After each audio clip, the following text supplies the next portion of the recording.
হাসিনা এবং অন্য দুইজন অর্থাৎ আসাদুজ্জামান খান কামাল এবং চৌধুরী আব্দুল্লাহ আল মামুনের বিরুদ্ধে যে মামলার তদন্তকারী কর্মকর্তা সাক্ষী দিচ্ছেন তার দ্বিতীয় দিনের সাক্ষ্য গ্রহণের প্রথম অংশ সম্পন্ন হয়েছে। আজকে উনি মূলত যে বিষয়বস্তুগুলো অনারেবল ট্রাইব্যুনালে উপস্থাপন করেছেন তা হচ্ছে উনি যে সমস্ত বিষয় বা ডকুমেন্টারি জব্দ তালিকা মূলে জব্দ করেছেন সেগুলাই অনারেবল ট্রাইব্যুনালে উপস্থাপন করেছেন। তার মধ্যে একটা বিষয়, যেহেতু অনারেবল ট্রাইব্যুনাল চেয়ারম্যান গতকাল ছিলেন না, সেটা আর একবার প্রদর্শিত হয়েছে একটা ভিডিও। এখন আপনারা যেটা দেখবেন যে ডকুমেন্ট আয়োর সাক্ষীটা হচ্ছে একটা কালেকটিভ, অর্থাৎ কালেকটিভ এভিডেন্স। উনি যে সমস্ত এভিডেন্স কালেকশন করেছেন সেগুলাই একটা একটা একটা একটা করে উপস্থাপন করেছেন। উনি যে সমস্ত ডকুমেন্টগুলো এখন উপস্থাপন করবেন তার মধ্যে নেক্সট যেটা উনি সর্বপ্রথম আজকে যেটা করবেন সেকেন্ড হাফে, সেটা হচ্ছে আন্দোলন দমনের জন্য সারা দেশে যে গুলি ব্যবহার করা হয়েছে সেইটা এর পরের ডকুমেন্টটা উপস্থাপন করবেন।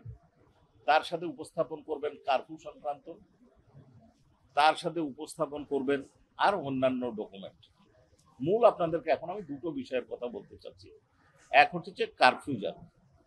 সারা দেশে যে কারফিউ জারি করা হয়েছিল সেই কারফিউ জারি সংক্রান্ত সরকারের যে বিজ্ঞপ্তি, গভর্নমেন্ট অর্ডার, সেই অর্ডারগুলো প্রত্যেকটা ডিস্ট্রিক্টে যেভাবে গেছে, ডিস্ট্রিক্ট যেভাবে কার্যকরী করছে ডিএমরা এবং মেট্রোপলিটন এলাকার পুলিশ কমিশনাররা যেগুলো কার্যকর করেছেন, সেই অর্ডারগুলো আজকে উনি এক্সিবিট করবেন।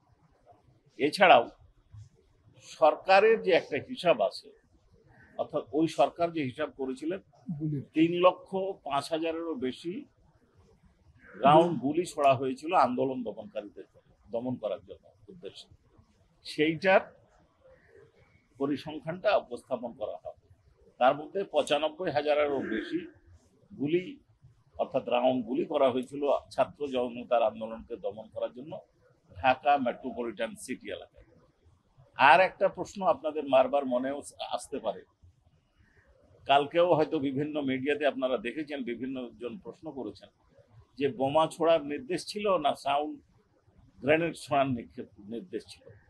তো আজকে যে ভিডিওটা গতকালও দেখানো হয়েছে, আজকেও আপনারা দেখেছেন সাউন্ড গ্রেনেড নিক্ষেপ করা হয়েছে। এই ভিডিওটা আপনারা দেখেছেন।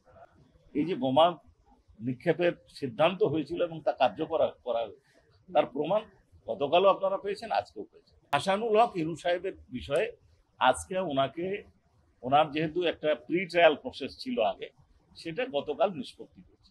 যেহেতু তার বিরুদ্ধে নতুন মামলা, অর্থাৎ পূর্ণাঙ্গ চার্জ, ফর্মাল চার্জ আকারে দাখিল হয়েছে, সেই মামলায় গত বৃহস্পতিবার কগনিজেন্স হয়েছিল।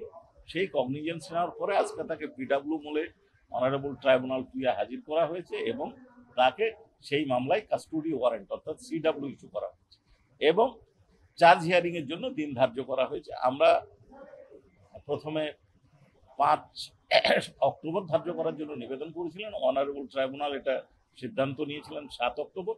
পরবর্তীকালে আসামি পক্ষের আবেদনের প্রেক্ষিতে এটা পরিবর্তন করে 14 অক্টোবর ধার্য করা হয়েছে। সাউন্ড গ্রেনেড নয়, গ্রেনেড নিক্ষেপ করা হয়েছে, ডিরেক্ট একবারে গ্রেনেড নিক্ষেপ করা হয়েছে। আমি সাউন্ড গ্রেনেড যেটা বলেছি, আপনারা হয়তো বিভিন্ন মিডিয়ায় দেখেছেন যে কেউ বলেছেন যে সাউন্ড গ্রেনেডের কথা বলা হয়েছে, গ্রেনেডের কথা বলা হয়, বোমার কথা বলা হয়, সেটারই ব্যাখ্যা দিলাম।